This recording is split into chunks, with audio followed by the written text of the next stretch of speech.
Good, all right. I got it because as a member, I'm not ashamed. She came in, but I'm like, there's nothing I can do. It's not. Just Yeah. Ready? Yeah. Yeah. Hmm. No, that's The CPF one. Yeah. CPF, yeah. Isn't that Spion Grunzenberg? Third public hearing. I'd like to call the meeting to order. Please rise and join me in the Pledge of Allegiance. Pledge allegiance to the flag of the United States of America and to the republic for which it stands, one nation, under God, indivisible, with liberty and justice for all. All right, Madam Deputy Clerk, would you please call the roll? Certainly. Supervisor Moore. Here. Councilwoman McNamara. Here. Councilman Iacilli. Here. Councilman Pell. Here today. Councilman Martell. Here. Thank you. All right, let's get started with the review of the draft agenda for the August 12th Town Board meeting. There's going to be, let's see, 6 public hearings. The first will be for to consider establishing a park district known as the East Quogue Park District in the hamlet of East Quogue. The second is a public hearing to consider the use of community housing funds for the acquisition of 3 lots located at 47 Flanders Road, Riverside, for affordable apartment units. The third public hearing will be to consider the acquisition of an historic preservation and conservation easement on property located at 149 South Country Road in the hamlet of Remsenburg-Spionk, and to amend the Community Preservation Project Plan and the CPF Management and Stewardship Plan to include the property. And just note that there was an issue with the notice, and so we're going to just open and close the public hearing and renotice it. And the renotice is on page 57. Public hearing to consider the historic landmark designation of the site recognized as the Methodist Point Historical Site located at 1040 Flanders Road in Flanders. The 5th public hearing is to consider the enactment of Chapter 260, the planting of shrubs and trees along property lines, a regulation of encroachment. And the 6th public hearing is to consider the Town of Southampton Highway Department water quality improvement projects for the 2025 Community Preservation Fund 20% water quality improvement project funding.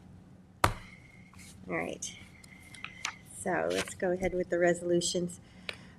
Town Board Resolution ID number 50592, co-sponsored by the entire board, to authorize the funding allocation of the Town of Southampton Highway Department water quality improvement projects for 2025 Community Preservation Fund 20% water quality improvement project funding. Of course, it's contingent on the results of the public hearing. Town Board Resolution ID number 50578, co-sponsored by Councilwoman McNamara, to authorize plumbing, repairs, and service from Macaron Plumbing, Inc., using the Suffolk County contract. Town Board Resolution ID 50553, co-sponsored with Councilman Iacilli, authorized purchase of an active tethered drone from Safeware Inc. using Sourcewell contract. Town Board Resolution 50505, co-sponsored with Councilwoman McNamara, authorized purchase of groundkeeping, repair, parts, and service and accessory used in Suffolk County contract from Northeast Equipment Inc., Trice Inc., All Equipment Corp., and Malvese Equipment Company Inc., Store Tractor, and 795 Motorsport LLC. Town Board Resolution 50572, co-sponsored with Councilman Martell, authorized the supervisor to sign a contract extension with Community Development Corporation of Long Island. Town Board Resolution ID number 50536, to authorize the supervisor to sign any and all documents for the New York Building Recreational Infrastructure for Communities, Kids, and Seniors, the New York Bricks grant program for the West Hampton Activity Center. Is a new grant from the state. So fingers crossed. Town Board Resolution ID 50544, co-sponsored with Council members Iacilli and Martell, authorized supervisor to sign contract with Lero Engineers, Inc. for professional services related to asbestos remediation design services at 59 Montauk Highway, West Hampton. Town Board Resolution ID number 50597, co-sponsored by Councilwoman McNamara, to authorize the supervisor to sign DPP with Toshiba America Business Solutions, Inc. for copy machine for police dispatch from the Eastern Suffolk BOCES contract. Town Board Resolution ID number 50538, to authorize the MHC Software Holdings and subsidiaries renewal to provide maintenance and support for digital documentary delivery. Town Board Resolution ID number 50539, to authorize the supervisor to approve a 2025 renewal with Construent LLC for their ProcureWare cloud-hosted software solution to manage the town's operations for bidding and contracts. Town Board Resolution ID number 50465, to authorize the supervisor to execute a contract with Coastal Science and Engineering for post-project monitoring services for the Bridgehampton Beach Erosion Control District large-scale beach nourishment program.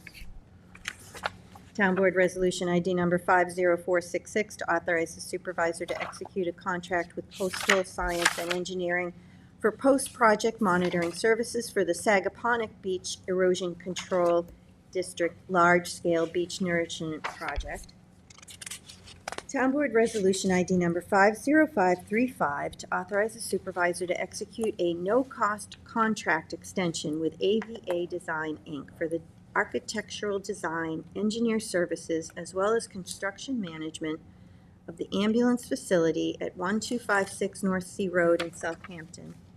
I did have a question about that, but I thought that project was completed, but I can check with Nick Okay. between now and the next meeting. He's probably watching, he'll Okay. let us know. Town I can Board check. Resolution ID number 50537, to authorize the supervisor to execute an agreement with Unis Solutions, Inc. for a software upgrade.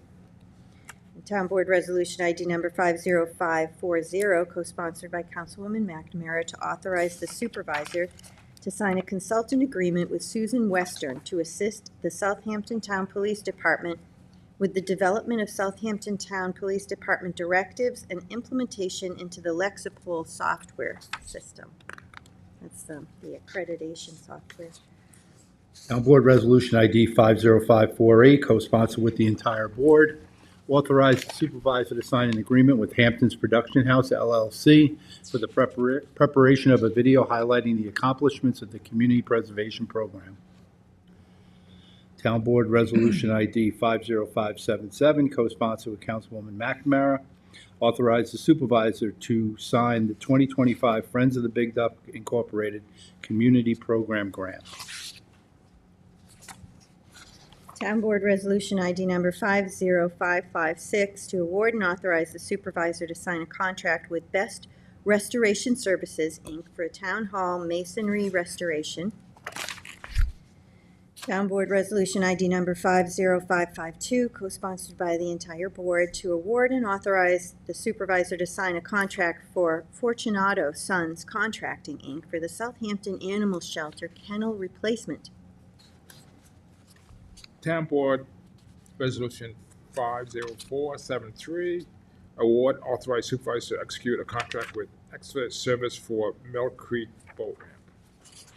Maybe added deputy. Thank you. Town Board Resolution ID number 50588, to authorize arbitrage payment to the U.S. Treasury. Town Board Resolution ID number 50591, to adopt the 2026 budget process schedule. And I'm going to just speak with Kathleen Murray just to ask about adding making the two work sessions on the 9th and the 16th of October as special meetings to give the board the opportunity to make any changes that they would like to the budget so that we can have those discussions and the board's not rushed, and gives the department heads an opportunity to come in as well. So that slight change might be in the next week. Town Board Resolution ID number 50589 to amend the 2025-2029 capital budget for animal shelter flooring and kennels project. Deputy Clerk, if I could be added to that? Thank you. If I could be added as well, please. Myself too, please, Kim.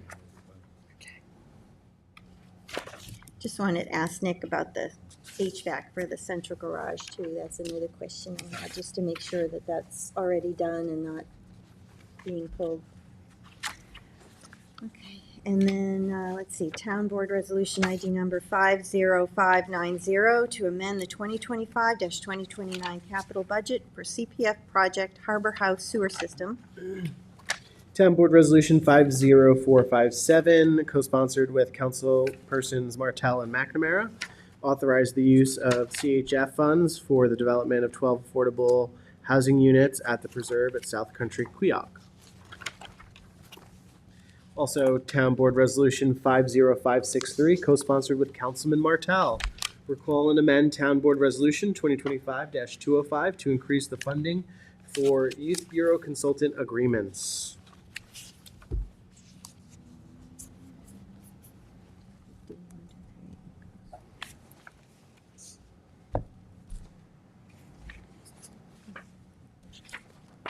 Page 33. Oh, I'm sorry, okay. Town Board Resolution ID number 50450 to authorize the settlement of the litigation matter Grace M. Larson et al. Versus the Town of Southampton et al. Town Board Resolution ID 50524, a local law adopting amendments to Chapter 143 to further refine application and appeal procedures. This had a public hearing on July 8th.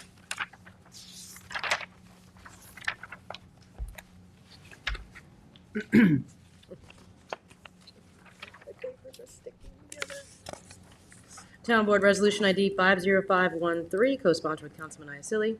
Authorization of a cost reimbursement waiver for Hampton Bays Fire Department Carnival from July 29th to August 3rd. I heard it was a great success. 13 and 16, please. Town Board Resolution ID 50516, co-sponsored with Councilman Iacilli. Authorization of cost reimbursement waiver for the Greek Orthodox Church Hampton's Greek Festival from July 10th to July 13th. Town Board Resolution ID 50515, co-sponsored with Councilman Iacilli. Authorization of cost reimbursement waiver for the Hampton Bays Fire Department Parade on July 30th, 2025, from 7 p.m. to 8:30 p.m. Town Board Resolution ID 50518, co-sponsored with Councilman Iacilli. Authorization of a cost reimbursement waiver for the Southampton Animal Shelter Foundation's 16th Annual Unconditional Love Gala that was held on July 19th, 2025. Town Board Resolution ID 50582, co-sponsored with Councilman Iacilli. Authorize partial waiver of police fees for the 2025 Hampton Classic Horse Show. Town Board Resolution ID 50583, co-sponsored with Councilman Iacilli. Authorizing partial waiver of fire marshal fees for the 2025 Hampton Classic. I just want to note that all of those events either benefit a non-for-profit directly or they greatly benefit nonprofits located in the town. Yes. Town Board Resolution ID number 50593, co-sponsored by the entire board.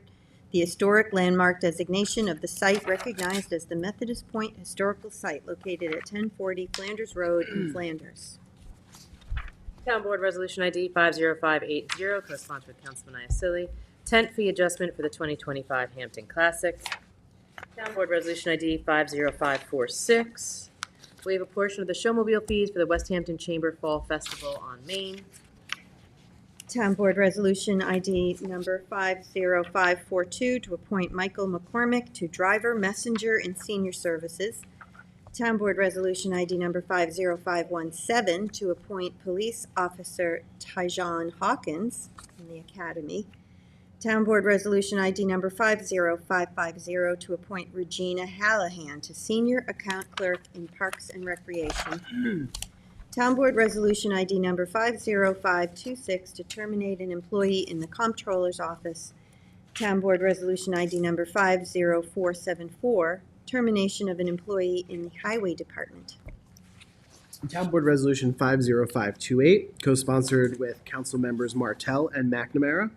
Notice of public hearing to consider the acquisition of a historic preservation and conservation easement on property located at 11 Walnut Avenue in the hamlet of East Quogue, and amend the Community Preservation Project Plan and the CPF Management Plan and Stewardship Plan to include the said property. Kim, can you add me to that, please?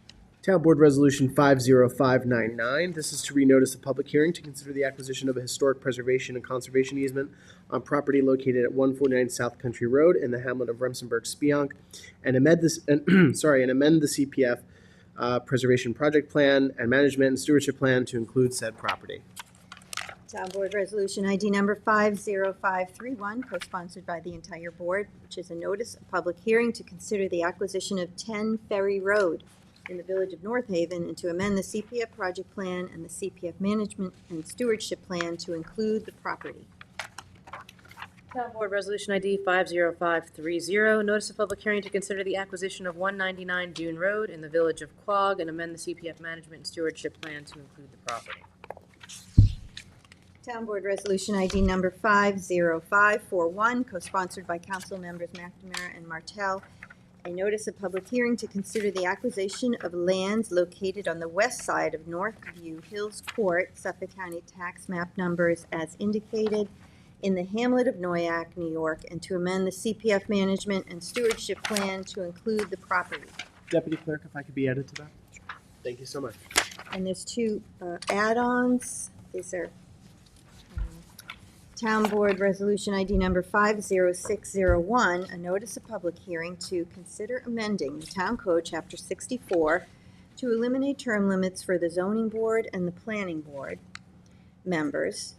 And Town Board Resolution ID number 50602, which is a notice of public hearing to consider amending Town Code Chapter 330-163 and Chapter 330-181 to reduce the term of the Zoning Board and Planning Board members from 7 years to 4 years, and those public hearings will both take place on September 9th, 2025.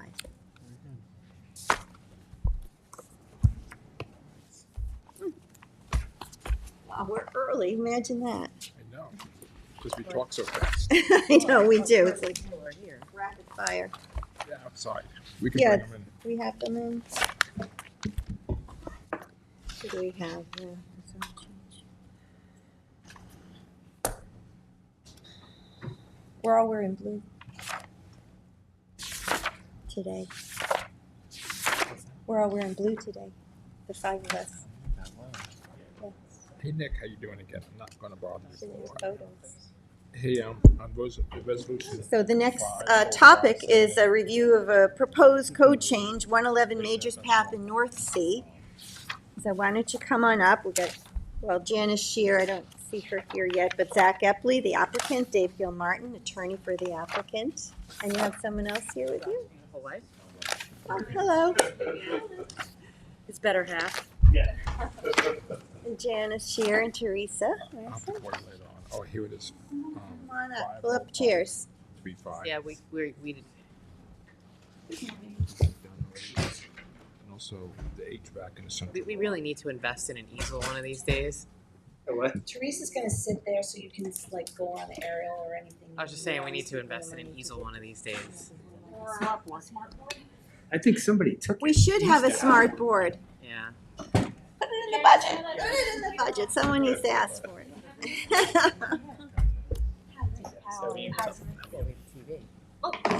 Whiteboard. Oh, so we can move it over. Nice Okay. One of these goes to Janice. I'll get back here and read on. Just want to touch. Yes. Honey, Just fixing How are you? basically was money they moved over. Yeah, I didn't know about the HVAC. So this He's just gonna left tell us over. about it. Okay, He's gonna tell us. yeah, I figured. You know, it said in the resolution for the other two, but it didn't say for that one.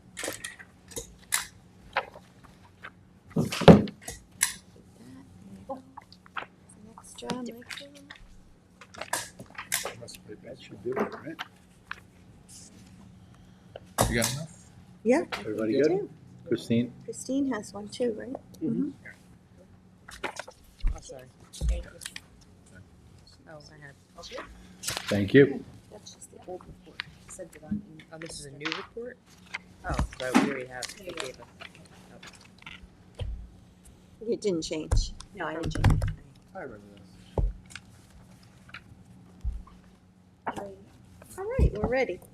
Good morning. Good morning. Janice Scherer, Town Planning and Development Administrator, and here today we're talking about 1100 Majors Path in North Sea. Teresa Mason is over at the computer. We have David Gilmartin and Zach Epley here to talk about their proposal. This was from 2023. This report in the previous board had granted and elect to consider. And there's two members here from the previous board, but we realize the majority has not had the opportunity to hear about the proposal. So we want to give them that chance to explain the project talk us through it. and go through it with you. So thank you. Okay, the property is located at 1100 Majors Path. It's about 8.6 acres. It's located in the CR 200 zoning district, and we're looking to change it to an MF 44 to accommodate 34 affordable units. It would be 100% affordable. Currently, we have a on-site Will best those be rentals or rentals, correct? rentals? We have an on-site best system proposed, although we're pretty open to whatever the health department requires as we go through that process. Sorry, can you repeat that? What was it? A Best system. okay. I think one of the really compelling facts in this is the lot coverage that we're actually putting these units on, and the roofed area is only 5% of the lot. Impervious surfaces are about 14.7, and then natural and landscaped area is 80% of the lot. So we're really able to keep a lot of the natural features of the lot in place. Some of the issues that we've run into, and this is just a proposal. Obviously, we have to go through a long process to get this done, and we're open to any input or better ways to do things. But the access way, we tried to get that as far away from the Mary's Lane straight path. Excuse me 1 second. Hey, Kevin, can you zoom in on this? Teresa may be able to pull it up too, so you can see. Or unless you can pull it up. Oh, that's not the right one. It'd be easier for the people to see it.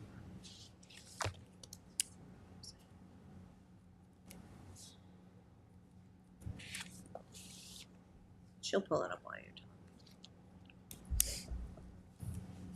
So one of the challenging features was this intersection here. So we tried to have the access be as far away from that as possible. We have two lots that we border residential lots, one here and then one up in the corner that are small residential lots. And we tried to achieve as much distance from those houses as possible. But again, this is our initial proposal, and we're happy to work with this board or the planning board as we go through the process. Well, if we were to grant you the zone change, you'd still have to go through the planning process, right? Site plan, yeah. Full secret, everything. And then, I'll ask Zach to talk to you. I mean, I think the need for this is vital at this point. I think that's what you're. It's great on the need is great on the east side of the canal in particular. There's a house like right in the triangle right There's here. one here and then here. Yeah. That septic system is right behind that house. Yes. Yeah.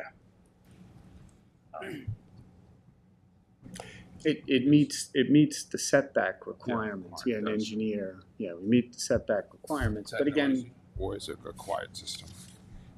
Is it a quiet system or Yeah. the motor's underground?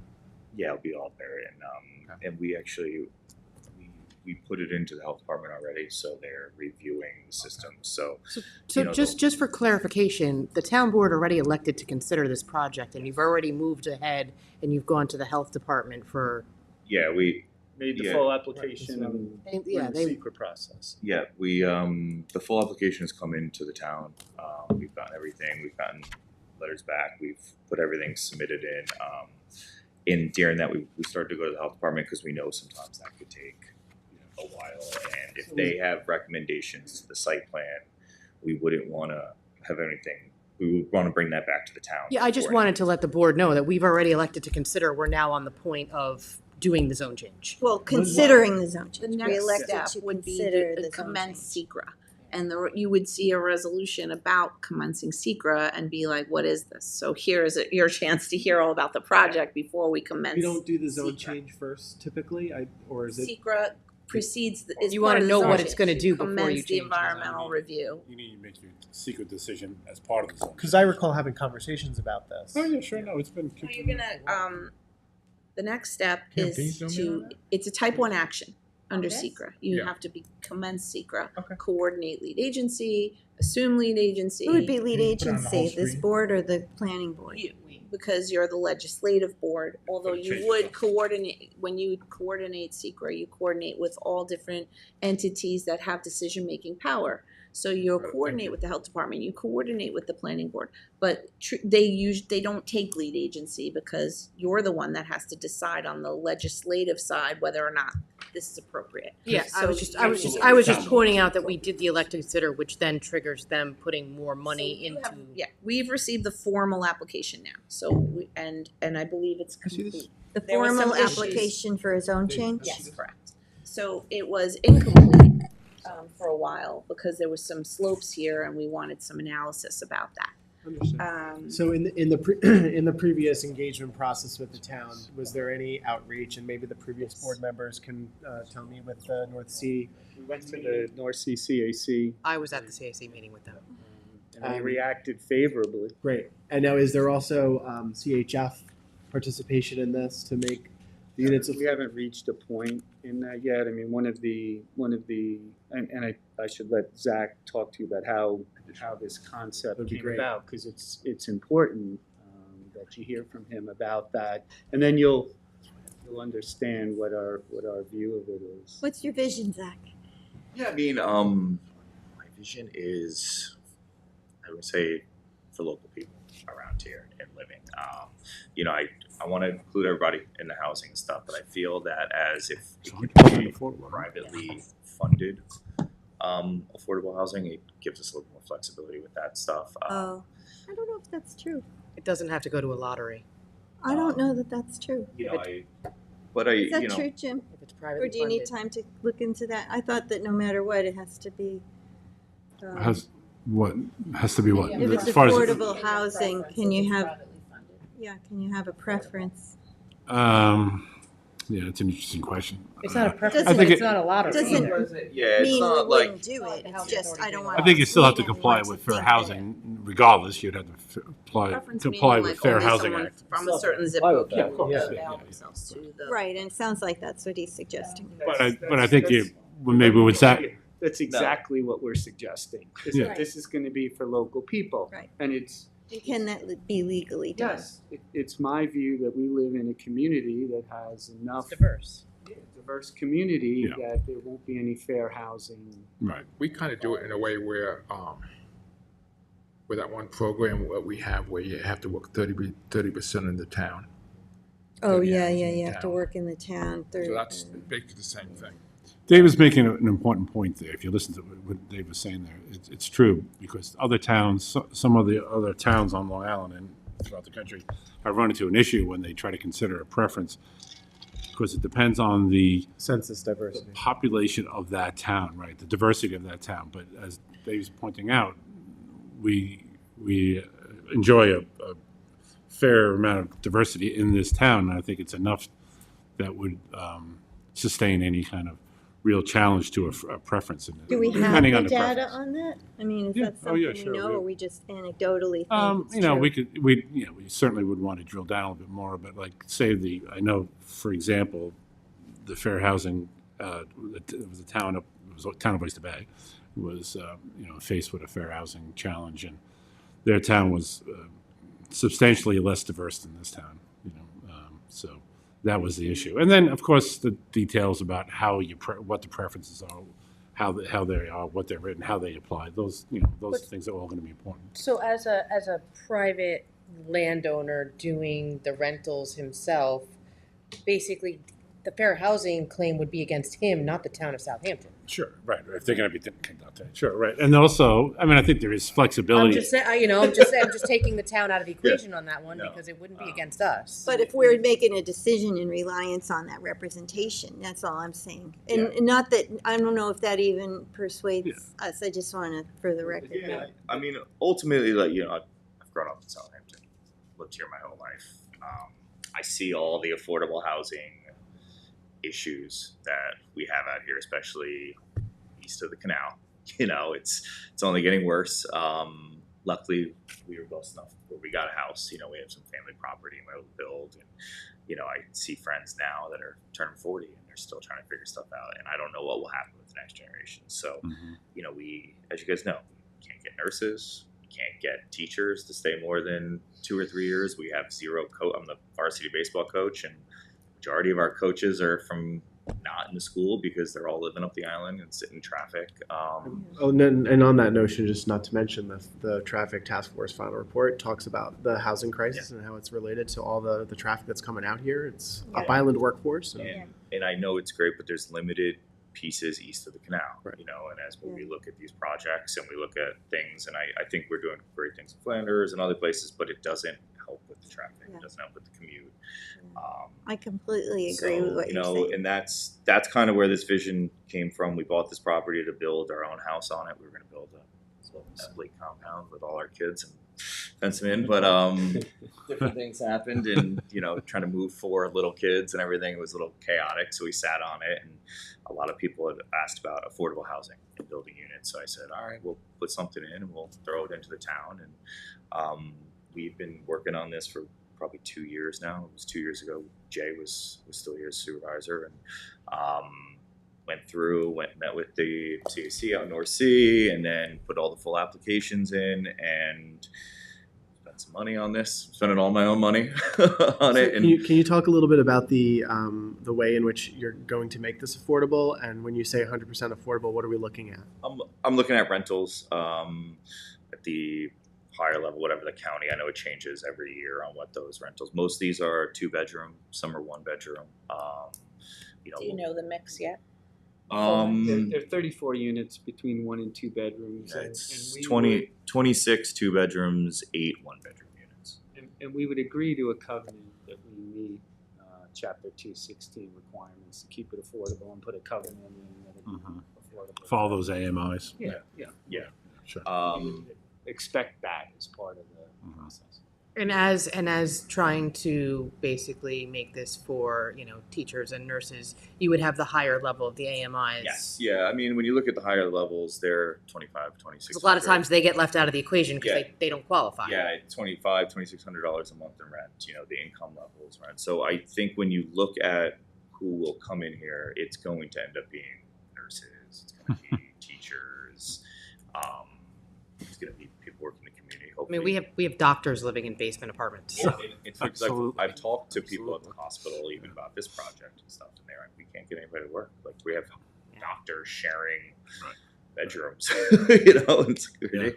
And I've, I've been approached by a few different organizations saying, hey, when that gets, like, we need staff out, you know, with hospice and all this other stuff about, like, trying to get people out here. So who's going to qualify the applicants and then monitor that each year? You know, we, like if we did, we would have to send the letter.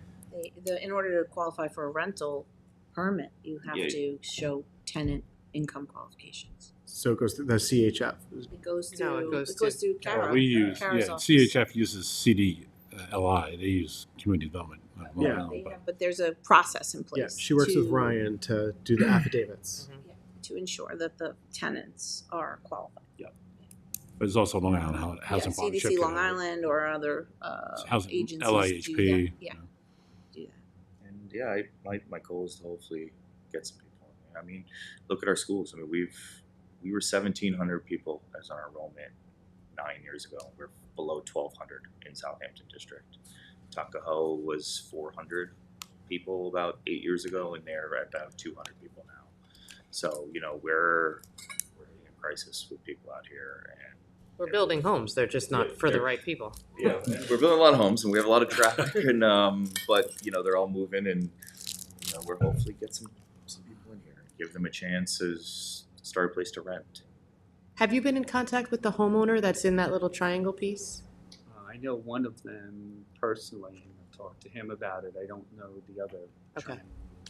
Oh, I'm just concerned about the one that's right in the center of the property. Yeah, there's two. There's we two. We know this homeowner.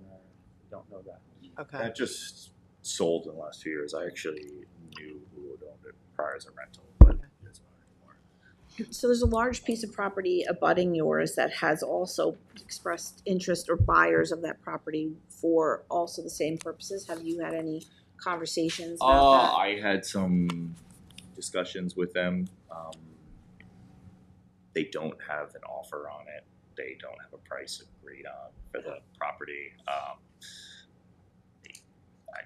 It was an idea. It was a great idea. I talked to him as like, hey, I'm moving forward with this application. It's been here, but if anything ever came to fruition over it, we could look at doing some kind of thing together. But I want like access wise? Yeah, and that would be the biggest thing yeah. because they're really landlocked there. But they're not very close Far to along. even. Okay, they're still in the design. Like they don't even have a purchase offer in an agreed upon price Okay. for those lots. So that, and there'd be contingencies with that stuff. They don't know if the owners would agree on that, and I've had some conversations with the owners about it. And then the other one that's vacant is actually owned by the school district. Yeah.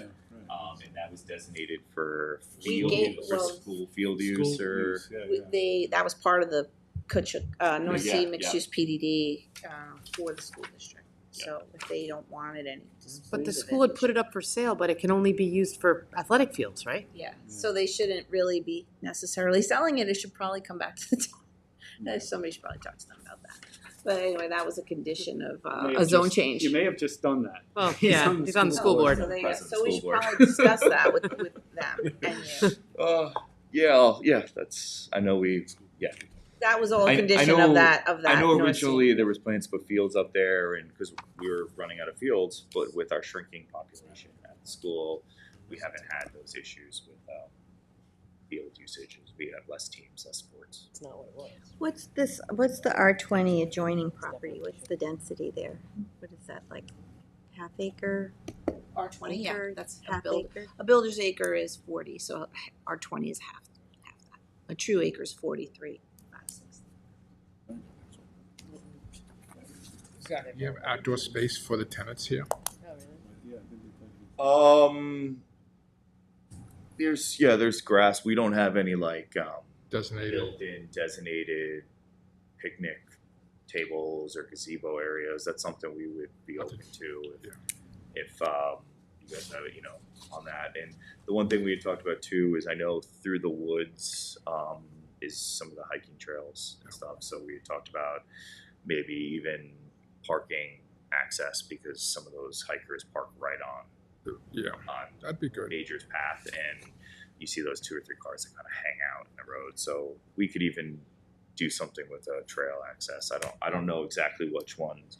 There are none that are mapped on our property. Okay. So there's no anything that's on that. We had it all surveyed out and checked with the town.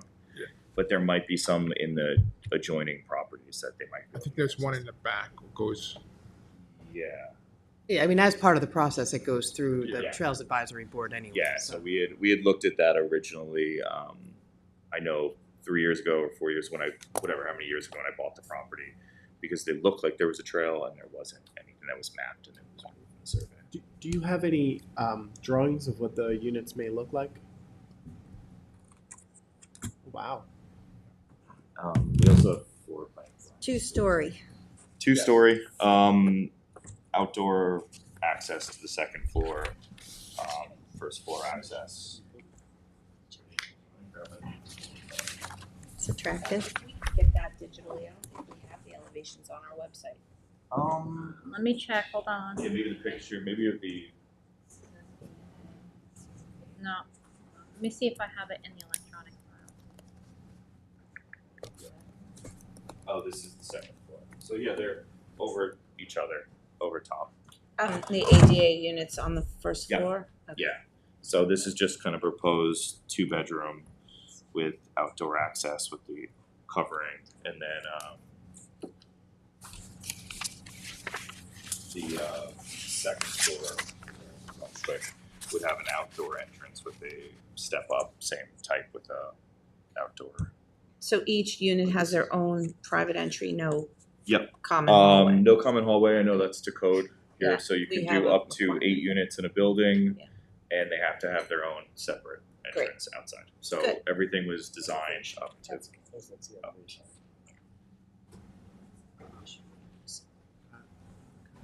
And again, this is all, this is just an initial proposal. It's nice.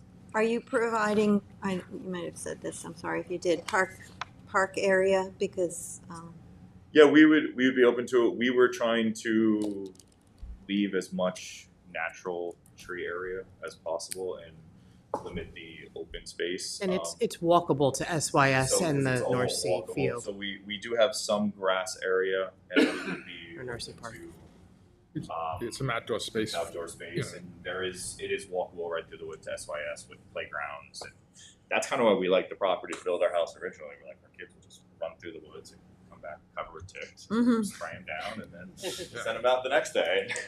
Janice, is there any requirement that if you need to provide a park facility, or you have to pay into the park fund?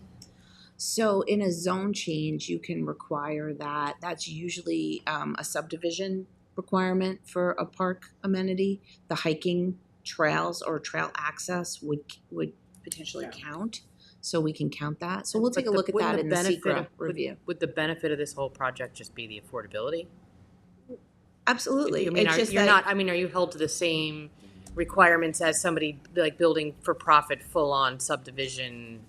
You know, it's still building, right? So we look at it like development is development, Yeah. whether it's restricted or not. It's still like you want all the amenities that you would get normally. So in the SECRA, we'll look at, you know, one of the categories is, you know, looking at that. So we'll take a look and you can decide, and they can put on the map some trails within, or show a trail link, or show maybe public parking, and that would then, you know, potentially count for that. My understanding with the NRP project, the previous board had made a contingency that they would give the zone change based on a certain number of years of affordability.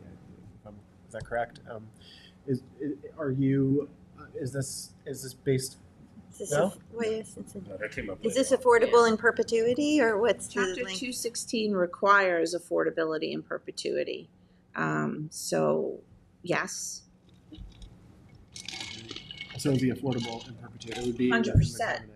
Yes. Oh, that's great. So the So that's a NRP was a different story because their state contracts expire like 40 years out, and then they try to re-up them. So essentially it's perpetuity, but not really, because they renegotiate. I know it didn't. I know the NRP didn't have anything to do with perpetuity, but I know, from my understanding, the zone change that was provided by the board was based on some sort of agreement of affordability. I don't know if that was in perpetuity or not. It wasn't. I don't think in perpetuity, but it did have to do with the units being affordable, or a number of units being affordable for a certain Correct. period of time. Yes. Yeah. So yes, we would want assurances that the affordability remains. Okay, good. That's great. Thank you. That's a great point, because when we saw this in '23, I got the impression you were talking more about below market rates rather than, you know, fitting the affordable housing, scheme. So now the fact that we're going to be able to follow that and keep these for years to come, I think is a great addition to this plan. I remember you went through great pains to kind of cluster it so we'd have as much open space. That's the driving force in the site plan planning. But if this board, through the zone change process, wants more area for recreational space, we're happy to do it. But the driving force was to try and create as much open space as possible. Well, I think Bill's correct. I think a little space set aside, maybe for picnic area now, maybe a playground later, would be enough. You know, if you have little kids, it's hard to hike the SYS through the woods. It is pretty close to SYS. The driveways are what, a couple? 1,000 feet apart. Okay. Should be actually sidewalks going Yeah. up there, so the kids don't have to walk. Good. But that's something with the highway could, Sounds like a good grant application. That would definitely be a positive addition to the community. I Yeah, think. we'd be open to Public playground. open space or Turn into one. so, and recreational. I would just like. Have you been to like the North CCAC yet? Yes. 2 years ago, because that was part of when we came in for the initial, it was how they reacted, so we went to at least two, because we went to the one meeting and then the next meeting got on their agenda to talk and did a whole presentation. Yeah. McNamara was there. There's a lot of questions. A lot of people Yeah. had a lot of questions. They actually, the thing that kind of drove them to supporting the elect to consider was they wanted to get to this phase where there was more data and they understood the that basically we have to give some consideration for, yes, we're going to entertain this before the applicant invests more money in SECRA and doing all the analysis and they did. They were, their main concern was not like playground area or open space. Their biggest thing was preserving as much of the existing woods as possible. So, I mean, on that front, I would be supportive of a couple parking spots and a trail connection if that was possible. I agree.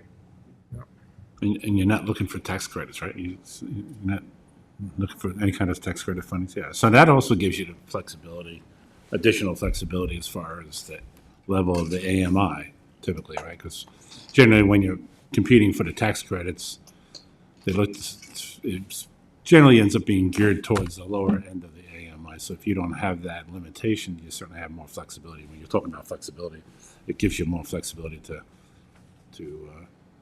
kind of do the program the way you want to do it as far as the AMI levels. Yeah, I mean, because a lot of the Authority is not involved.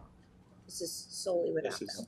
Okay. yeah, I mean, a lot of I've heard they were, and then they're not, and Yeah, I so heard I that just want to too, make yeah. sure Yeah, if they were are, not, not that it's a bad thing, I just wanted. they were not involved. We have talked to Georgia Green about constructing it.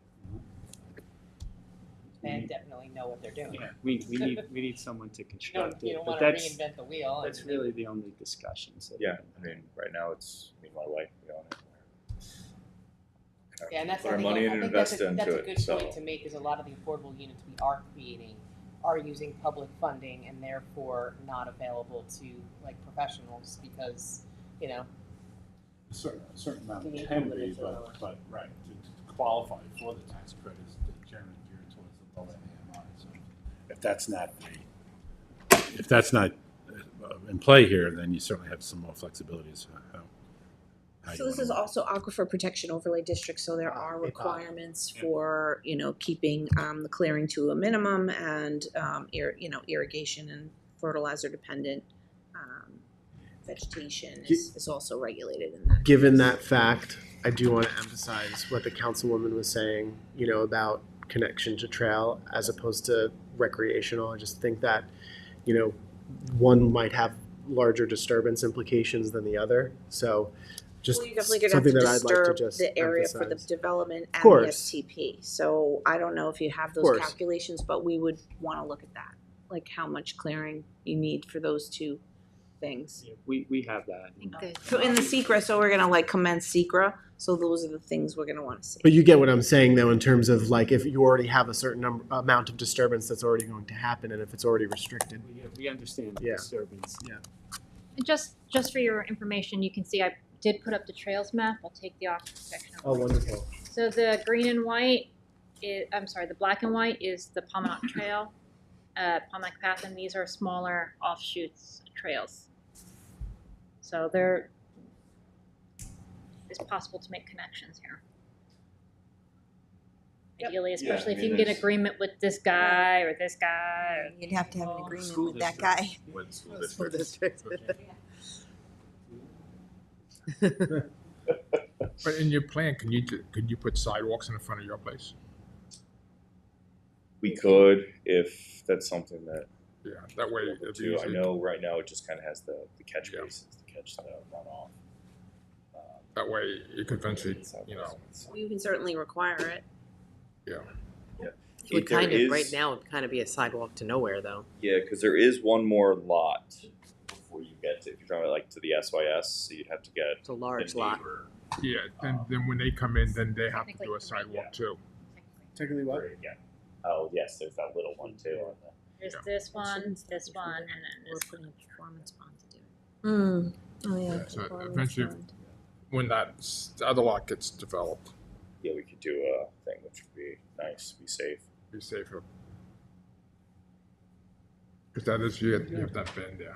Yeah, right now you don't have access to the trails, right? You'd have to cut through someone's property. Yeah, I know there are unofficial trails there, but we don't. There's no access to that.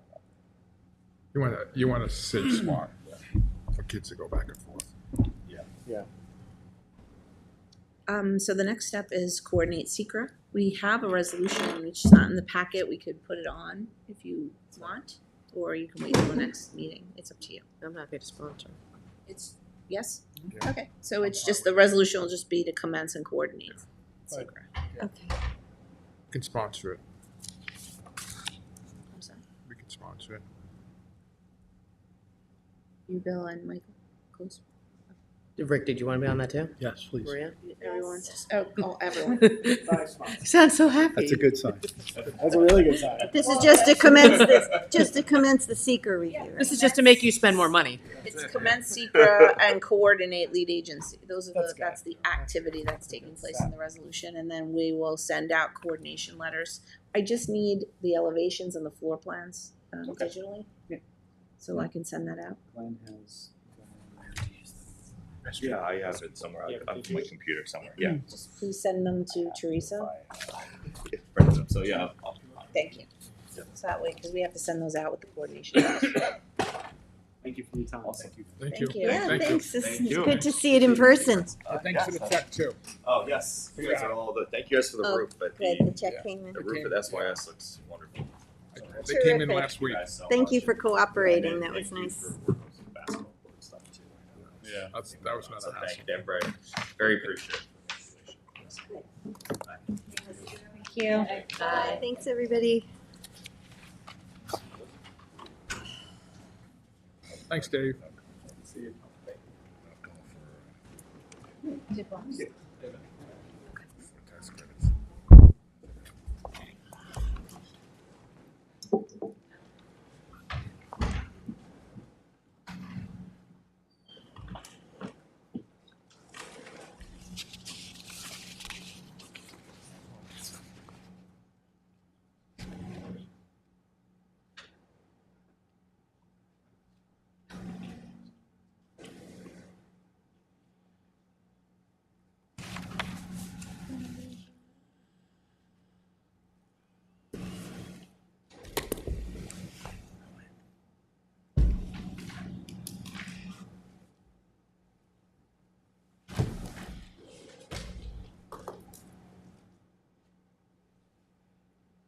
Hey, Sean. Hey, Bill. How are you? Good.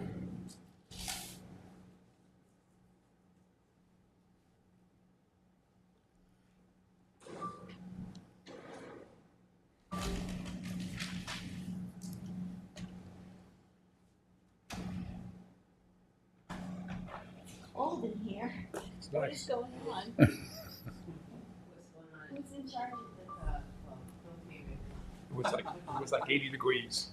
It was more But I think Nick went up over It cooled down quick.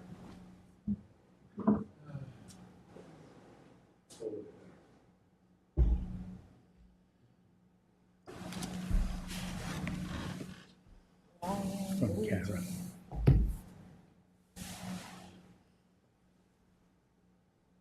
Otherwise, they're putting themselves in.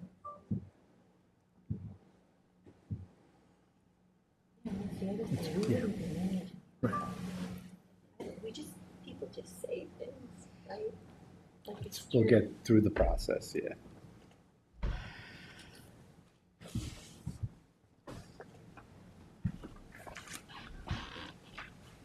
Nick did a beautiful job calling this place there. here. It was so loud. Yeah, I know. I just turned the fan down. We don't, we just make sure that, yeah, we just make sure there is no song. And then we send out the letters and we make sure it's still, but it's fine. It doesn't matter, they, to get their rental application, they have to put in a rental application to get their permit to rent, they have to qualify.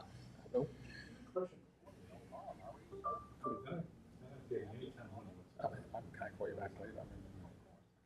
That's as far as the rental permit goes. To get their rental permit.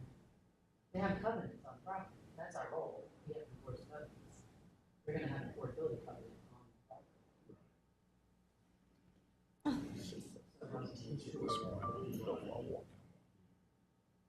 With, Hannah drop her off in the morning. You go pick her up and then you go for a walk. Can you believe she's walking already? I just remember when she was a little lump in front of the board. She loves the aquarium. What's that? Oh, you can go inside the penguin thing? I can't go in there, but, because I can't bend down. Oh, wow, that's so sweet. My wife came yesterday for the first time. We can go by myself. Oh, she looks like she had fun. That's a few Bagels and what? What's she eating? He just walked out while I was walking in. Oh. Yeah, let's go. Well, it's his legislation. I can start handing it out. If you have a copy. Even better. Right, everybody has a copy of this? The noise code? In my packet. Yeah.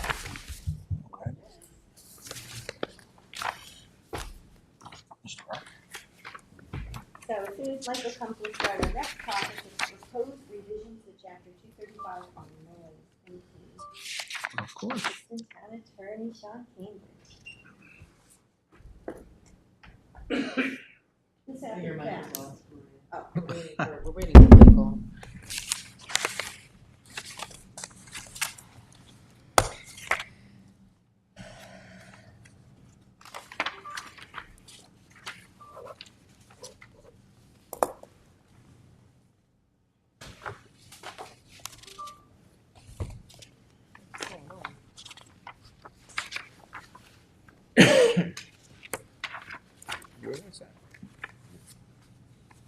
Where was what? Where did you get that? Oh, the noise code? It should be in the I folder. have extra copies if you like. Please. Of course. Thank you. Michael's in the meeting. What? What do you mean? He's in a meeting with Kathleen. Wow, tell him to get it. He just texted you? Tell him to get back in here. In the office and she's Tell him to come back in, please.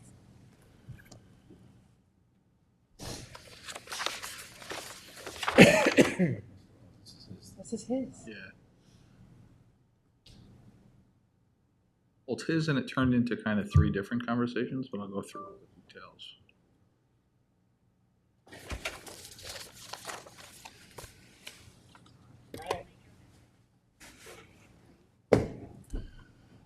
Seriously. I'll be back. Go get him, Bill. I'm better than a text. He said he's coming. I talked to him. I called him, yeah.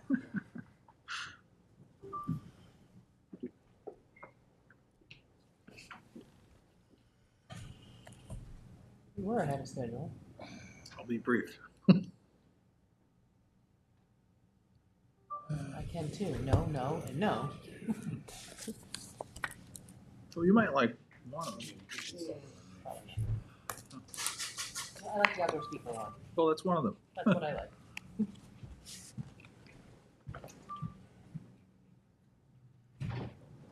Hey, Kevin.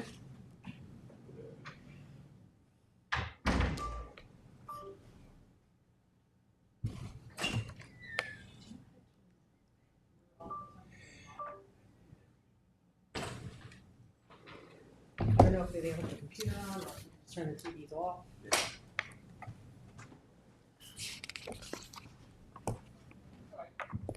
Thank you. So sorry. I thought it was Rick getting text messages. What? Not me. Wait for you. Sorry.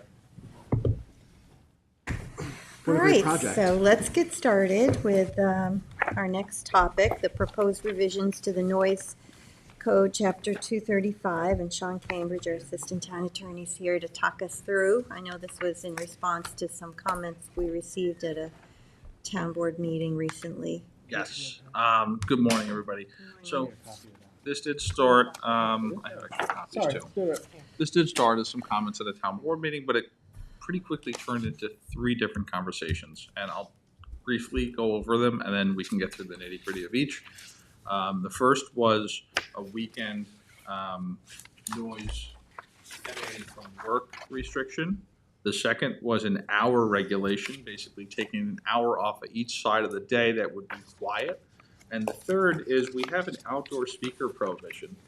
But essentially, the way the law is written now, everyone's in violation, even with like a little cell phone speaker outside. So we wanted to carve out an exclusion for small outdoor speakers that otherwise would not violate the noise law. Things like little Bluetooth speakers, phones, little radios. Right. Things that are typical for like a weekend party, barbecue, something like that. Small scale speakers. And Sean, that came at the recommendation of Ryan. That did. That came from our public safety division. Kind of when everyone's violating, it's hard to enforce against anyone. Right. So this is a pretty sensible carve out. That's why it's been included for today's work session. And just to remind everybody watching at home, this is our initial conversation phase. So this is not on the floor. This is not pending litigation. This is the conversation between the whole board to talk about what is reasonable and what may not be reasonable and where we should go from here. So that's the framed issue. So our first topic was the weekends. And it's been a problem, particularly in July and August, brought to the board by members of the public. People working kind of full tilt on weekends all summer, every summer. So the first provision is in 235(3)(a), and the provision reads, "No person shall create or cause to be emitted any noise, including noise from or relating to construction activities on Saturday and or Sunday during the months of July and August." So that's our first proposal. The second proposal, just down 2 paragraphs, would be, again, to take an hour off of each side of the day, if that makes sense. So start a no noise prohibition starting until 8 p.m., as in 8 a.m., I'm sorry. So you cannot make noise. Wait a second, please. Of course. We have noise problem. They're just trying to figure it out. I have to unplug it. I'm just turning it off. Okay.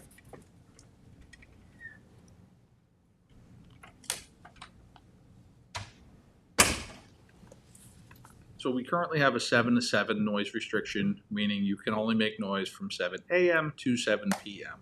What's proposed in this provision is shortening that window from 8 a.m. to 6 p.m., taking an hour inward. That noise can be made and adding an hour to the prohibition. Now, I just want to mention that one of the women who came from the community to speak about the need to curtail some of the construction noise, she made a point, and I think it's a very good point for the board to consider, and that is that a lot of this noise is driven from a lot of contractors who are coming from up island, who are working at various hours early in the morning and so on and so forth, but it is contributing to the congestion that we are seeing in the summer in particular. And it was a recommendation with the Traffic Mitigation and Safety Task Force. In particular, Charlie McCardle had mentioned at several points the importance of figuring out how to rearrange the traffic from these big contractors that are coming out at certain times, and maybe having them scattered work hours. This is in an attempt to actually kind of, and his proposal was quite radical, but this one is really to try to maybe manage it in a way that can be doable. We're just really cutting down an hour on both ends, morning and later afternoon.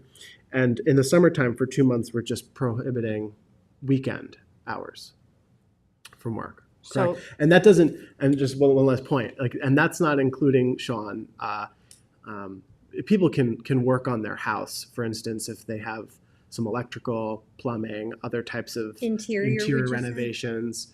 Right, that it doesn't stop people from doing work to their home. That's This is a noise regulation, Right. not a work regulation. Right. So this is the noise code. So the proposal is saying that you cannot make any noise audible from your property lines. So if things are not producing noise, of course, they're permitted. Okay. If this is adopted. Right. Right? This is only proposed litigation. Is it construction noise and vehicle noise on Really property? The same. Or- Can you make it, You can't really differentiate, can you reduce the scope of what you have? Typically say construction, right? It says because that's an exception. or relating to construction activity. So currently, as the code exists, there's an exception for construction noise. Oh, I see. So it's closing that exception for that one particular thing. For the weekend. Yes, that's why it's drafted in that manner. And the noise is defined as what? The 65, over 65? For different times of the day, there's different decibel readings. You had the trouble with these big, some of these trucks with the beep, beep, beep, beep backing up. Well, so that we're not going to be able to regulate. That's New York State DOT, and we're going to be preempted from regulating vehicle signals. Where's the part that you're taking out, the exception for construction? I didn't see a strikeout. Because it's written in including noise relating to No, construction. but isn't that what you're adding? No, so during the week, that's still an exception. So I left that alone, but for the weekend provision. But So- where does it say, so what is the law now? No one should, cause any noise in excess of these numbers during those hours, but then you said, but there's an exception for construction. Where's the exception? On the second to last page, we have provision 15, emergency construction or repair work performed by Emergency construction. municipalities, and then there's also a provision, Construction activities.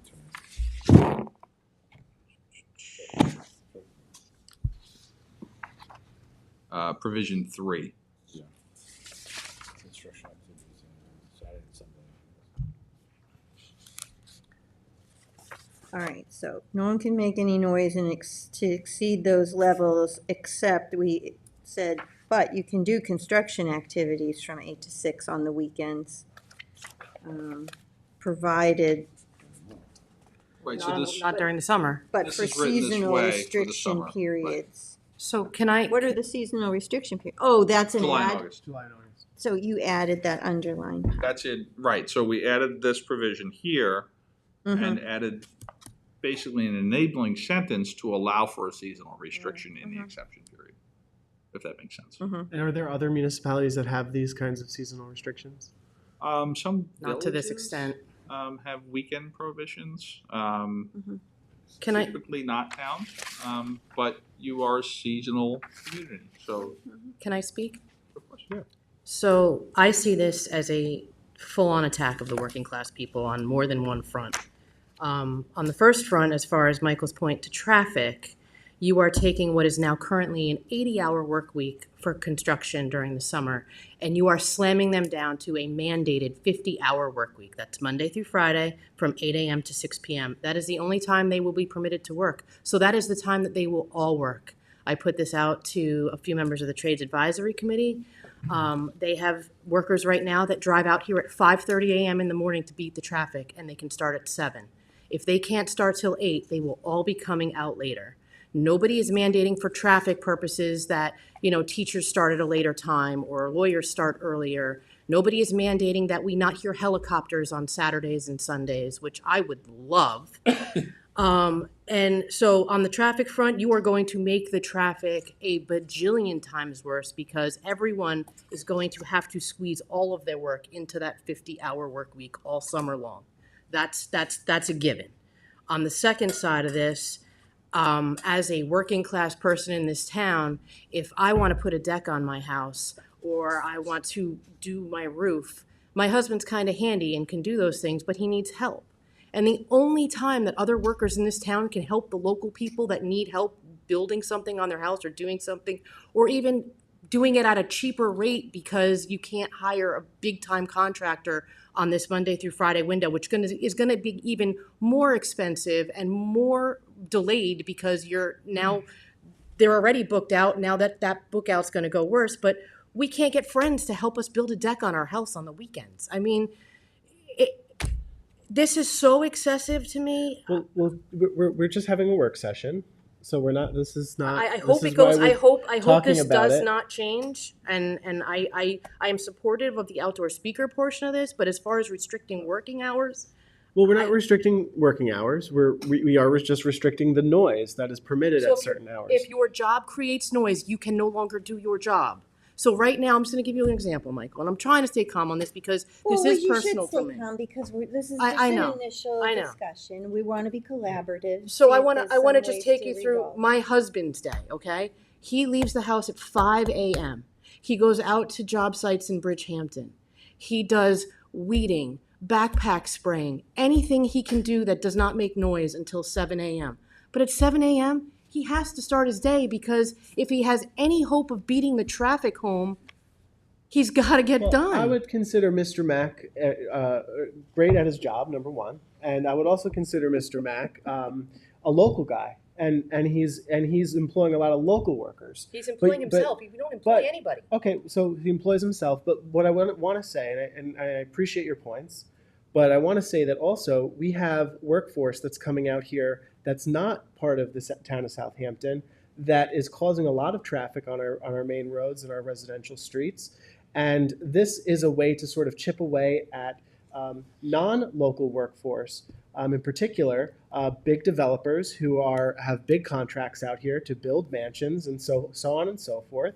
And look, I think the local people want to see us try to do something to attend to the overburden of an abundance of noise that sometimes comes from some of these excessive projects. And I think everybody, whether you're in Hampton Bays or you're in North Sea, you may see the overabundance of construction. And look, I think a lot of it's good that we have it. It's great that we have it. It's an indication that we have a thriving economy here on the East End. But I think we also need to listen to the people who are saying we have a traffic problem and a noise problem. I hear it a lot. So I also reached out to the head of maintenance for the Parks Department. He could not function within these hours. They currently start at 6 a.m. Our Parks Department starts at 6 a.m. But they're an They have an exception. hour to get, no, they're not exceptions. They're town. Town's not exempted from this. Yes, they are. No, we're not. You just read it. We're not exempted from the leaf blower law. We're not exempted from That's this. for emergency. It's only for emergencies. No, there was. Nope. And if you're going to exempt the town, then I have an even bigger problem with this because you're saying that it doesn't matter, we can make noise, but the private sector people can't. Right, and I don't agree with that. That's not fair. Either, and that's not what's. And so proposed. they basically said our Parks Department workers, and this is twofold, okay? They start at 6 a.m. They work from dawn to dusk. They start at 6 a.m. By 7 a.m., they are on the job. They are cutting the lawns. We're going to have to hire more Parks Department people if they can't start cutting and stuff till 8. On the back end of that, they're done early afternoon. Most of them are out doing private work, cutting lawns for extra income to be able to live here. So you're then eating into their extra income So as well. can I ask you, would you be amenable to looking at, and I mean, I don't know how the rest of the board feels about this particular proposal, but would you be willing to look at the new 8 to 6 and maybe looking at it at maybe instead of 8 to 6, 8 to 7? So we're only cutting down 1 hour instead of 2 You hours? can't cut them. No, I think by starting later, you're actually doing yourself a disservice With the because traffic. our regular 9 to 5 workers are going to be in the same mess as everybody else. I believe the start time is fine. If you want to cut an hour off the end of the day, most of those contractors are sitting in traffic at that point anyway. And my brother was a landscaper. He went as far east as he could and tried to work his way back. He spent half of his day in traffic, so I understand the frustrations. The noise end of it, I think, is something we need to work on for, commercial establishments and backyard parties and all that. The construction end of it, I don't know an HOA who has this strict a regulation on working on the weekends. Basically, I can't work on my house on Saturday. I can work all week, and I can't work on my house with whether it be an outside contractor or a family member because I'm making noise on Saturday. It seems ridiculous to me that we're going to do away with Saturdays. I How can do we see Sunday. address like could the be- construction of a home where it's going to go on for the whole summer with the banging and you just have the misfortune of living right next door? So to I it? agree with that because some of these permits go out for 2-3 years, and there's people constantly working on these houses. If you want to restrict the hours maybe on a Saturday, And then the contractor is not going to send somebody out for 4 hours on a Saturday to work outside. He's going to send his indoor crews on that weekend. Could we potentially, this is a Sean question, could we potentially limit construction through the building permit? Possibly. Also, you regulate home improvement contractors. You could regulate people that are building new homes, specifically in that way. Because if The you ask could here was regulate- to change the noise code. If you though. could regulate Sunday construction through the building permits for, You could just do full house Sunday. construction. Yeah, because if it's just someone putting up a deck and they needed a couple of weekends to do it, that's different. But for the whole summer, Right. So for that was a 2 discussion years. as well. Yeah. We could limit through, it creates additional work for the building department, certainly. But As I mean, this would create a So as huge- liaison, How do you to the define building what department, would work you is? support something like I would that? support looking into potentially limiting construction of new homes on Sundays. We can't just do Sundays though, according to Sean. well, we try to avoid Sundays and particular, federal holidays. No, I think. I'd be open to that. Yeah, it's a step. No, because didn't you say I think the then heart with of for it is gonna religious be- reasons Well, that right, it people has a can't collateral do But if you add, on Saturday. Federal holidays to it? so different organized religions have different Sabbath days, and you don't want to alienate one over a different. I mean, I think Yeah. there's precedence on people having Sundays and I mean, our leaf blower code in that restriction is Sundays and Yeah. federal holidays. Right, right. Could we I do think that? the- Could you draft something up with respect to permits that I restrict on Sundays I think and the- federal holidays? I think the more difficult thing is going to be describing what construction activities you're going Exterior to construction. allow and which ones you're not. You know, Yeah. you're saying I think you're if you get saying, a, and if you I get agree a with permit, you. right? It's not so that's basically like if you know there's a new home next door and there's workers showing up on Sunday to construct that new home. And their permit doesn't require- they have a permit obviously because they're building a new home, then you know that they can't. But this way you're not going between like, okay, I have a permit for a deck. Well, that's what I mean. Like That's a small project that's done in a week or two. If you had to work on a Sunday, you're talking one Sunday. It's not a whole home project. Why is it better to put it in the building permit than in the code? I'm not Because the code is clear on what noise. we're It's doing. not a I think specific. what Cindy's arguing is that it can be more selective. So it And depends on also- the type of And project. also, if you have it in the building permit, then if the guy say if he does it 2 Sundays in a row, the 3rd Sunday, they can yank his building permit. Well, But it's not- I'm just concerned that we'd have to have some basis for that restriction in the building permit. So you'd have to have something like if someone challenges the building permit. What is this restriction in this building permit based on? Contingent on You're saying, excessive like- can it be noise. construction Can you show me the noise? section of the code? Can it be you know? construction noise related to a building permit? We might want to put something in the code. It doesn't have to be real The problem is specific. we don't have a way to measure construction noise versus any other noise. Because I'm saying too, they're building a new home. They could have an electrician in the house on a Sunday. How about doing this? Do any exterior work on a new construction Yeah. on the weekends?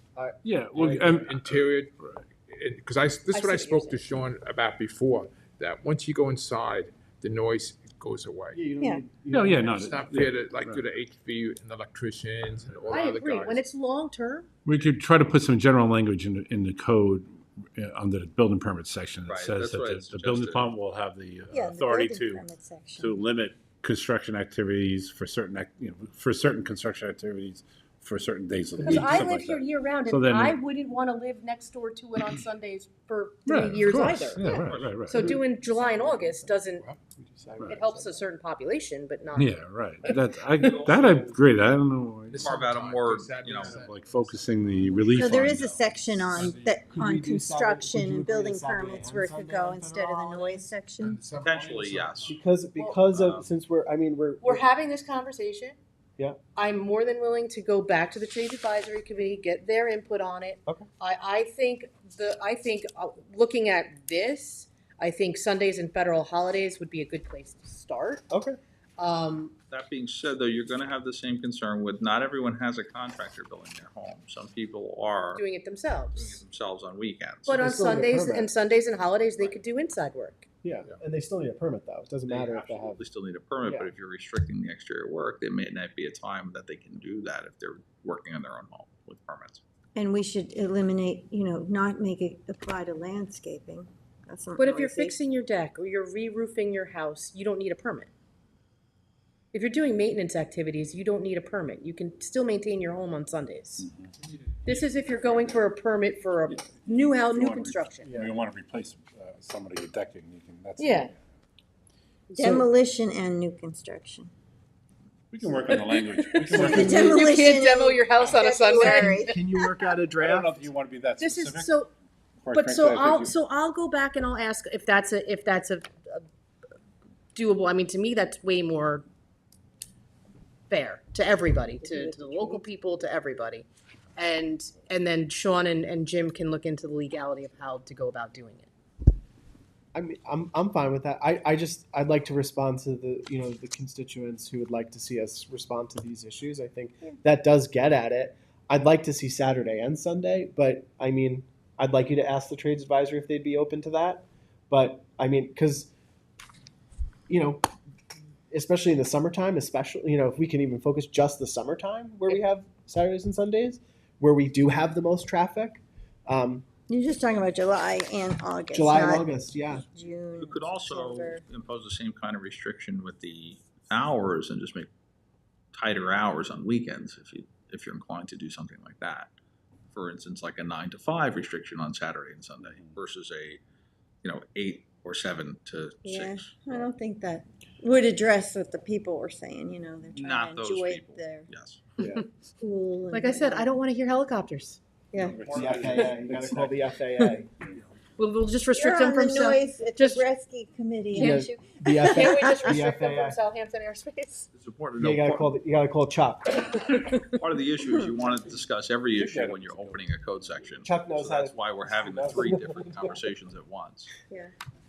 I just and I know I get kind of jammed up about this, but as somebody who goes home every day to somebody dealing with the traffic, and not just to get to and from work, but to get from job to job to job all day long. Well, but I have to say though, Mr. Mack he's a local guy, and But this this doesn't is say an if you're attack coming on our- from up the island, your hours are Well, restricted.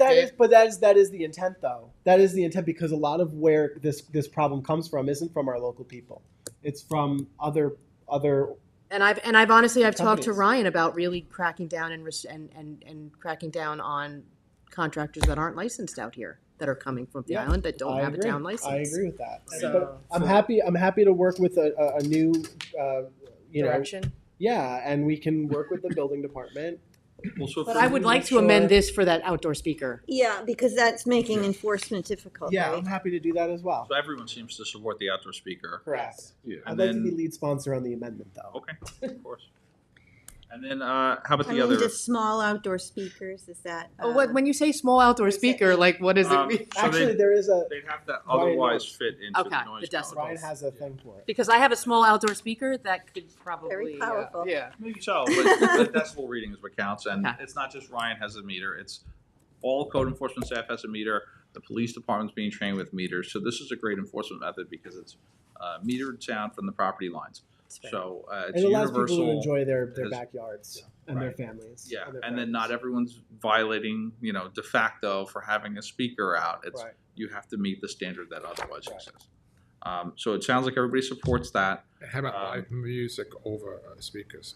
What's that? How about live music with speakers? So, That's already in the code, right? yeah, I mean, We wouldn't be there's no affected. prohibition on specifically amplified outdoor music.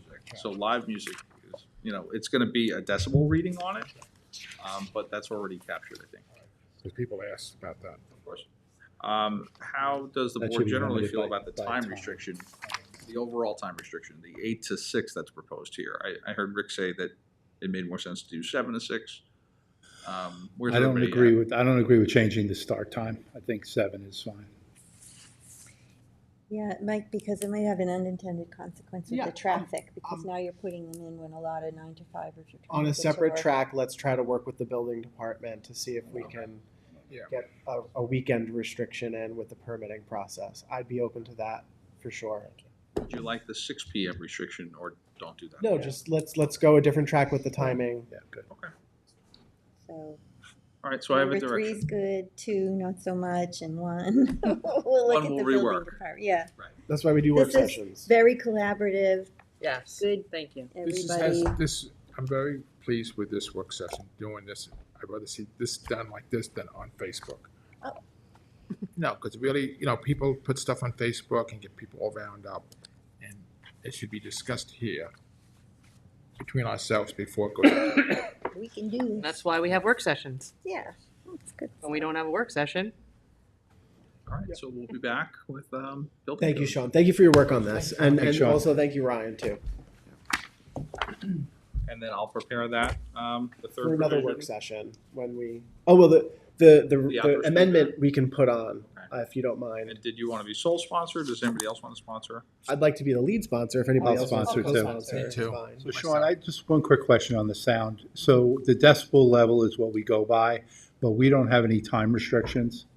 Like, does the decibel level change like after 10 o'clock? Have multiple charts with denoted times, so That that was still the there. decibel level decreases as we go later in the evening. So Good, yeah, that The- sounds good. But there's no shutdown time. there's no absolute shutdown time. Some of the lower decibel readings, though, I joke around with Ryan. I'm like, you're always at that decibel reading, just in talking. So loud people are gonna hit that decibel, in a conversation maybe. Maybe that little outdoor speaker hits that reading at a certain time of day.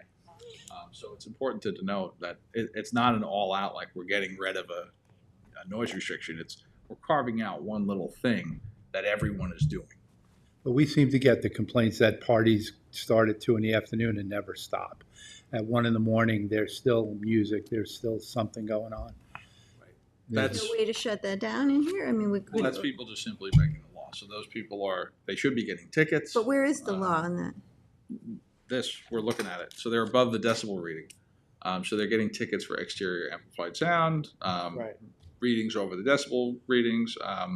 We still have not exempted, and I made a point of, specifying PA systems are not permissible Right. ever at That all goes to Bill's point about loud without a music. special event permit. Where are you seeing like the descending time? I don't see that. So these charts, that's what this is here. The noise standard 235.3. So that first standard is the 7 to 7, and then our next standard is the reverse, the 7 p.m. to 7 a.m. And these, Wait, 7 p.m. to 7 a.m. then we're going to 50 decibels, where I'm probably well over that right now. Right. So I don't say, at 7 o'clock you can make a certain amount of noise, but at 11 p.m. you cannot. Is that showing in this chart? I don't see it. So it's the 7 p.m. to 7 a.m. is this chart right here. Yeah. So there's no triggering point at 11. We could do that. We could lower this, but 50, which is your low side here, the decibel reading, is going to pretty much capture, I think, everything.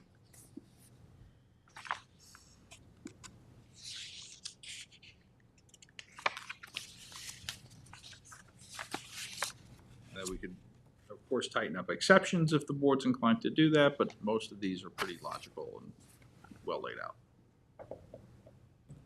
And the advantage we have now is that all the police have the meters, and that is pretty recent now. So Right. they can take the decibel readings, or the code enforcement can do it.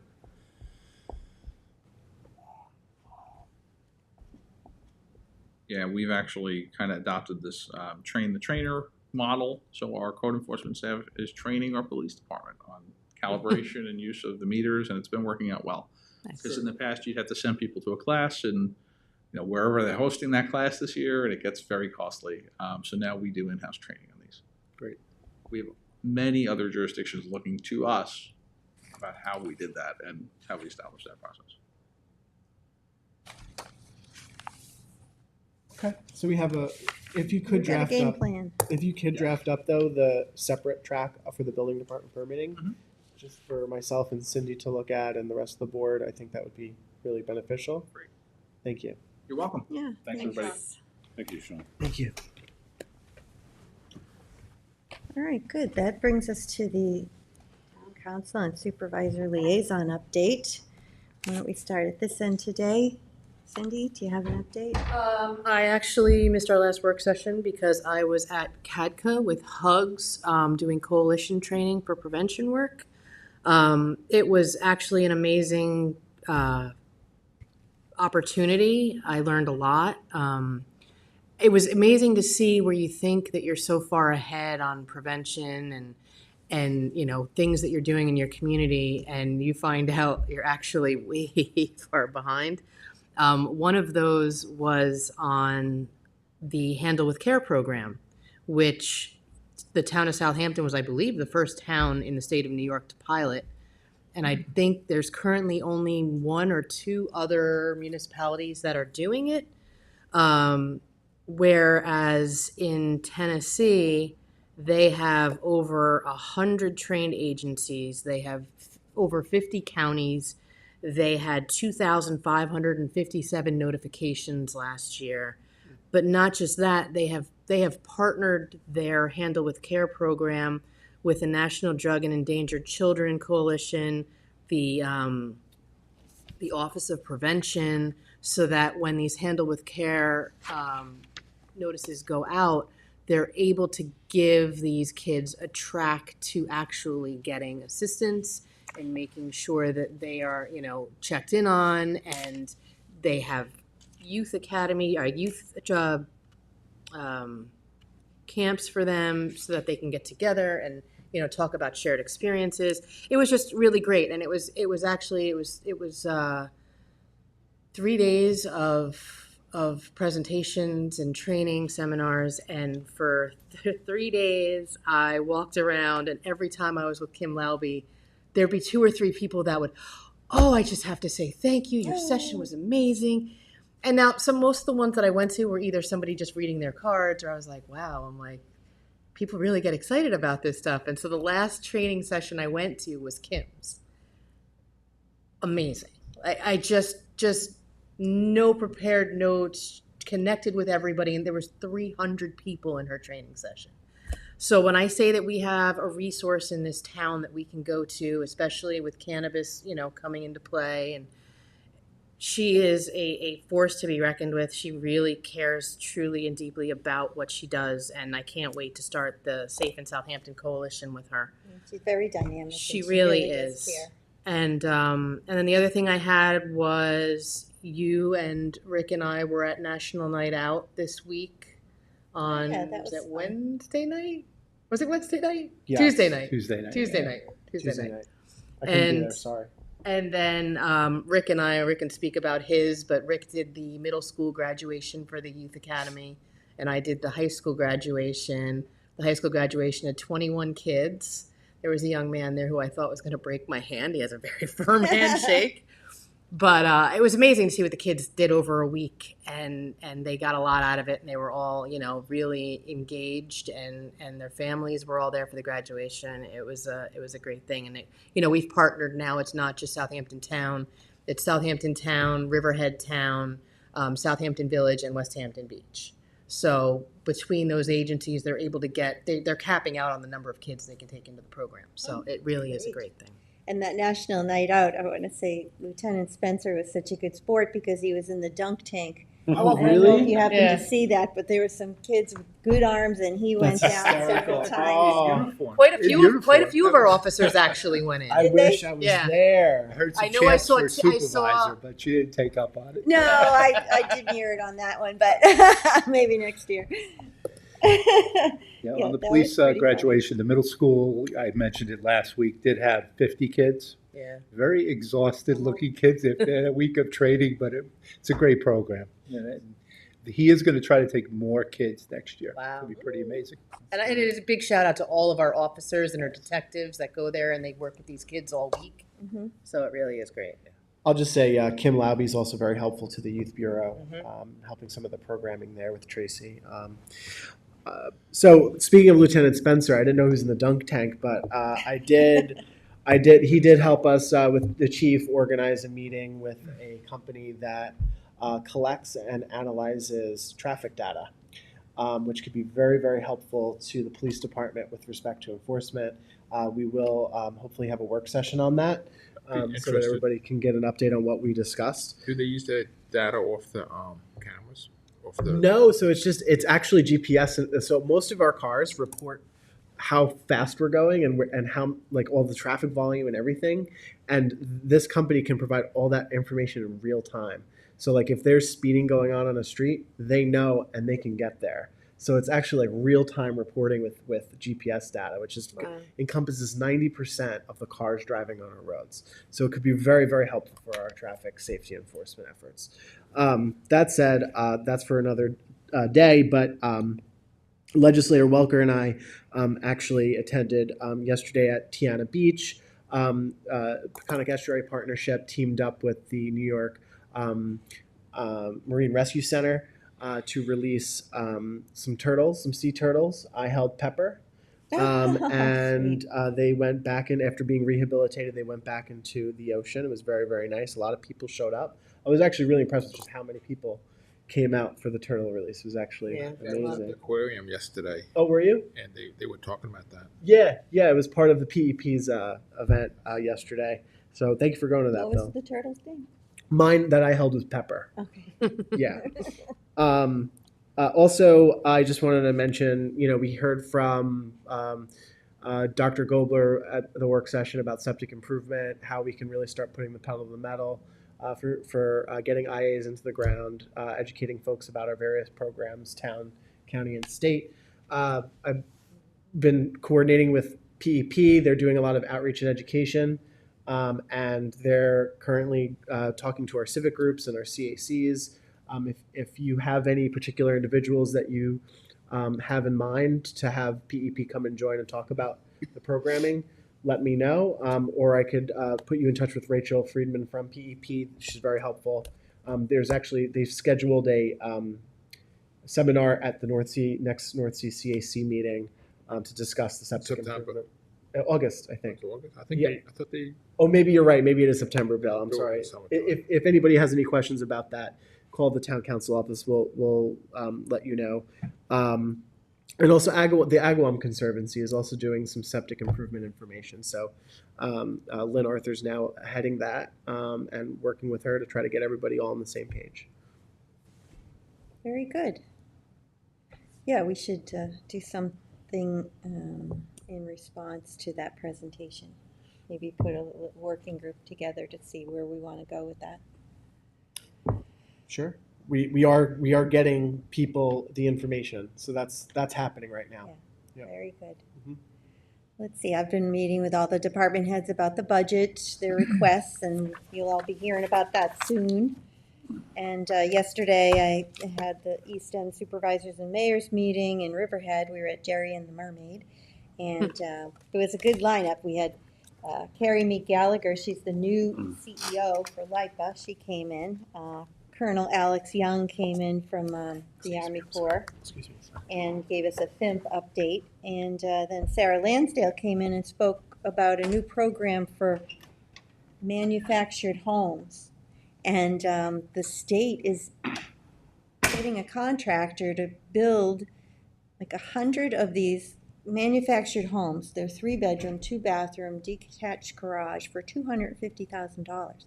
So the municipalities can buy them and put them on, town-owned property. And East Hampton said they have a parcel, 7 acres, and they're going to buy 14 of them or 16 of them. Yeah. So it's something maybe she could come here and talk to us about too. Maybe there's some opportunities.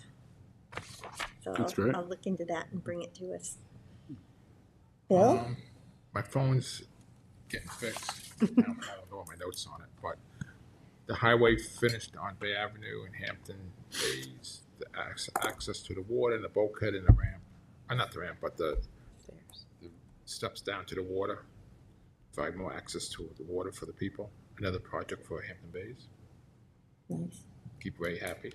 Yeah. The highway's really doing a great job. Doing lots of sidewalks now. Yes. People are happy with that. Yeah, so Bill, I was going to start with that and thank you for the Springville Road sidewalks that are going in. At first people were like, oh, what are we doing? And now it's just piling up I love it and thank God. And can we put another stop sign on Springville? So, I mean, it's unfortunately with Waze and everything that's happening and Hampton Bays being the bypass, people are speeding down Springville. We need to slow them down. We actually put up stop signs on Bay and King Street. Where do they want another one? So they want one on Springville and King. Okay. Where? So we already added one down the road. That would be similar to what's on Wakeman by the school. So that would be good. I'll start with the Bridgehampton CAC. I went out to see them on a Monday afternoon, 4 o'clock meeting. I said, boy, nobody ever meets at 4 o'clock. We always meet in the evening. So we spent an hour and a half. We went over a lot of things in Bridgehampton. I kind of got rid of a lot of misconceptions on what was going on and took some information back, spread it out through the departments. But I mentioned it because I got out at 5:20, and I wanted to get to the concert at Ponquag Beach. I got there for the last 3 songs. It took me 2 hours and 15, 20 minutes to get back from Bridgehampton. It's a nightmare. So when we talk about traffic mitigation and so on and so forth, it is a big issue that we have. But I'm a sucker. I don't go through these side roads. I stay right on. But it was the last concert of the summer at Ponquag Beach, which is sad because that means the end of summer's coming. But there is a concert tonight at Good Ground Park. It's Country Line Band. It's a good night to get out. It's a beautiful night. Saturday, I went to the Eastport Fire Department barbecue. I actually got to sit with County Executive Ed Romaine for a little while. We did talk about sewers, and he's like, Rick, put the lobster in your mouth and let's. So we're setting a meeting up. So we're going to follow up on some of the things I started to talk to him about. I did go to the other turtle rescue at Ponquag. I did see Ann Welker there. Ryan was there. It was led by the Atlantic Marine Conservation Society. It had a great turnout at Ponquag. It was one turtle. His name was Beetle. I don't know if after the Beatles or a beetle, but we'll find that out maybe from Ryan. We did, Cindy and I, Jackie, went to the East Quogue Village Green improvement. We took the tour of the park to look at some of the things. The park, it's funny how quickly the infrastructure does kind of get old. Like I think of that as a new park, but it does need quite a few improvements. And it's different when you actually look at it and scrutinize it. You sit on a couple benches and you say, hey, yeah. we need to do something here. And the National Night Out. I'm pretty sure that Parks put in for new benches for that park. Yeah. The National Night Out. So I've been going to those for maybe 6 years now, as long as they've been doing it. And what a great setup they had this year. They brought the stage. They had all the battle of the bands. The Youth Bureau got involved. Everybody comes out for that. Fire department's making hamburgers and hot dogs. I mean, you could take pictures. You could dunk. And Southampton Village brought their canine. Yes, which is always a great fun. thing. Yeah, the Hampton Bays Volunteer Ambulance, you could do CPR on their dummy. And right after you guys left, this Suffolk County helicopter landed on the ball field. I missed it. I tried to get to the East Quogue concert because I haven't made one all year. It was a reschedule, so I did make it for a little while. But yeah, what a great night. And, anything we can do or anything in the community that we can support like that is always tops on my list. Mm-hmm. That's it. Good, thank you. Great updates. One thing I did just think of as far as the building code and the noise goes is I did just read an article in 27 East where East Hampton Village went with tougher restrictions. And OLA actually went to their meeting and asked that they somehow not target the workers, but they target the homeowners. So I think going through the permit process, it's usually the homeowner that holds that building permit. So they're the ones on the line. And that's, I think, fairer because they're the ones demanding that somebody come and do work. Exactly. Yeah, that's another reason it should go through the And then they're the ones that get fined for it. Yeah, good point.